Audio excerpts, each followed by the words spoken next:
Hi everyone, welcome back. കഴിഞ്ഞ ദിവസം big boss ഹൗസിൽ റീ എൻട്രി നടത്തിയവരുമായി ഒരു ഇന്റർവ്യൂ നടത്തിയിരുന്നു. അതിലെ ചില കാര്യങ്ങൾ ഇപ്പോൾ ട്രെൻഡിംഗ് ആണ്.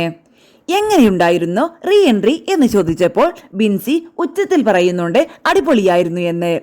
ശേഷം ജിഷിനോട് ചോദിച്ചു. അതെ, സൂപ്പർ എൻട്രി ആയിരുന്നു. കേറിയതേ ഓർമ്മയുള്ളൂ. പിന്നീട് കുറെ വെടിയും പുകയും കാര്യങ്ങളും ഒക്കെയായിരുന്നു. വളരെയധികം എൻജോയ് ചെയ്ത റീ എൻട്രി ആയിരുന്നു. ആ വീട്ടിലേക്ക് വീണ്ടും വന്ന് കയറുമ്പോൾ ഉള്ള ഒരു ഫീൽ ഉണ്ടല്ലോ, അത് നല്ലോണം ആസ്വദിക്കാൻ പറ്റി. പിന്നീട് പ്രവീണോട് ചോദിക്കുന്നുണ്ട്.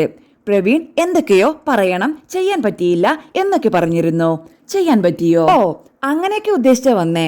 ആദ്യമായിട്ട് ഞാൻ വൈൽഡ് കാർഡായിട്ട് കയറിയപ്പോൾ ഭയങ്കര ടെൻഷൻ ആയിരുന്നു. ഇപ്പോൾ എനിക്ക് ഭയങ്കര എക്സൈറ്റഡ് ആയിരുന്നു. കാരണം വീടിനെ കാണാനും വീട്ടിലുള്ളവരെ കാണാനും ബിഗ് ബോസിന്റെ സൗണ്ട് കേൾക്കാനുമായിട്ട് ഭയങ്കര എക്സൈറ്റഡ് ആയിരുന്നു. അവിടെ പോയി അടിച്ചു പൊളിച്ചു.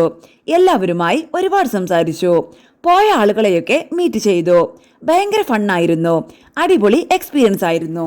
ശേഷം മസ്താനിയോട് ചോദിക്കുന്നുണ്ട്, എന്താ ഒരു പുച്ഛഭാവം പോലെ? ഫൺ കുറച്ച് കൂടുതലാണെങ്കിലേ ഉള്ളൂ. ഞാൻ ആദ്യം ഇവിടെ വന്നിരുന്നതും പുറത്തിറങ്ങിയതും മസ്തിയില്ലാത്ത മസ്താനിയായിട്ടായിരുന്നു. ഇപ്പോൾ ഞാൻ പുറത്തിറങ്ങുന്നത് മസ്തി വിത്ത് മസ്താനിയായിട്ടാണ്. അതിൽ ഞാൻ അഭിമാനിക്കുന്നു. അവിടെ നിന്ന് നഷ്ടപ്പെട്ടതൊക്കെ തിരിച്ചെടുത്തിട്ടുണ്ട്. എനിക്ക് ആവശ്യമുള്ളത് മാത്രം എടുത്തിട്ട് ഞാൻ ഇറങ്ങി. ശേഷം മുൻഷി ചേട്ടനോട് ചോദിക്കുന്നുണ്ട്, എനിക്ക് റീ എൻട്രി ഒന്നുമല്ല, ഞാൻ ഇവിടെ ഉണ്ടായിരുന്ന പോലെ തന്നെയാണ്. 100 ദിവസത്തിലെ ആദ്യ ദിവസം മുതൽ അവസാന ദിവസം വരെ ഉണ്ട് ഞാൻ. ഇതിനിടയിൽ 90 ദിവസം ലീവ് എടുത്തു എന്നേയുള്ളൂ. അങ്ങനെയൊക്കെ കൂളായിട്ട് തിരിച്ചു പോന്നു. ഇത്രയും കൂളായിട്ട് എവിക്റ്റായി പോയി എന്ന് പറയുന്നത് ആദ്യമായിട്ടാണ് എന്ന് ആങ്കർ പറയുന്നുണ്ട്. അപ്പോൾ ജിഷിൻ പറയുന്നുണ്ട്, ചേട്ടൻ എവിക്റ്റ് ആയപ്പോൾ പറഞ്ഞിരുന്നു ആദ്യമായിട്ടാണ് ഞാൻ ഒരു എവിക്ഷൻ നേരിട്ട് കാണുന്നതെന്ന്. അതിലൊക്കെയാണ് റീ എൻട്രി കിട്ടാത്ത പാടെ ഔട്ടായ ആള് ഞാനായിരുന്നു. ഇത്രയും പേരെ സാക്ഷി നിർത്തിയിട്ടാണ് ഔട്ടായത്. എല്ലാവരും ഉണ്ടായിട്ട് പോകുന്ന വ്യക്തി ഞാനായിരിക്കും. വന്നു കയറിയതും ദേ പോകാനുള്ള വണ്ടി. അത്രയ്ക്കും ഐശ്വര്യക്കേടായിരുന്നു. ഏറ്റവും കൂടുതൽ ഹൗസിൽ നിന്നും പുറത്തു പോയി പലതവണ ഹൗസിനുള്ളിൽ തിരിച്ചു വന്ന് ഒരേ കണ്ടസ്റ്റന്റ് കൂടിയാണ് ആദില എന്ന് മസ്താനി. അതെ, ബിഗ് ബോസിന് എന്നോട് ഇഷ്ടക്കൂടുതൽ ഉള്ളത് കൊണ്ടാണോ എന്നറിയില്ല. അതെ അതെ ഇടയ്ക്കിടയ്ക്ക് ബിഗ് ബോസിനെ ആദിലയെ കാണുമ്പോൾ ഒരു ഐശ്വര്യമാണ്.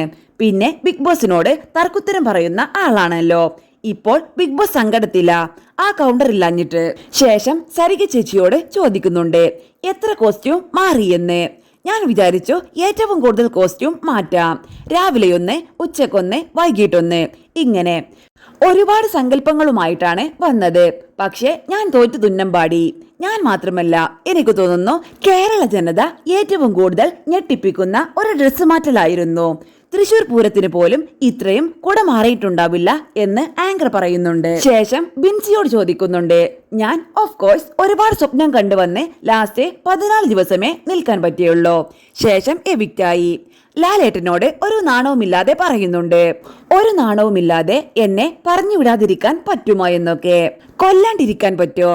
അങ്ങനെ ഒരു മൈൻഡായിരുന്നു. നെഞ്ചത്തടിച്ച കരഞ്ഞ്. അങ്ങനെ കരച്ചിൽ സീനൊക്കെ ആയിരുന്നു. റേഡിയോ ജോലി കണ്ടിന്യൂ ചെയ്തുകൊണ്ടേയിരുന്നു. എന്നിരുന്നാലും നമ്മൾ ഓക്കെ ആയിട്ടുണ്ടായിരുന്നില്ല. എവിടെ ചെന്നാലും ആളുകൾ മനസ്സിലാക്കുന്നുണ്ട്, സ്നേഹമാണ് ആൾക്കാർക്ക്. ഇതിനു മുൻപ് കണ്ടിരുന്ന പോലെയല്ല ഇപ്പോൾ സംസാരിക്കുന്നേ. ബിൻസി ഇപ്പോൾ എവിക്റ്റ് ആവേണ്ട ആളല്ലായിരുന്നു.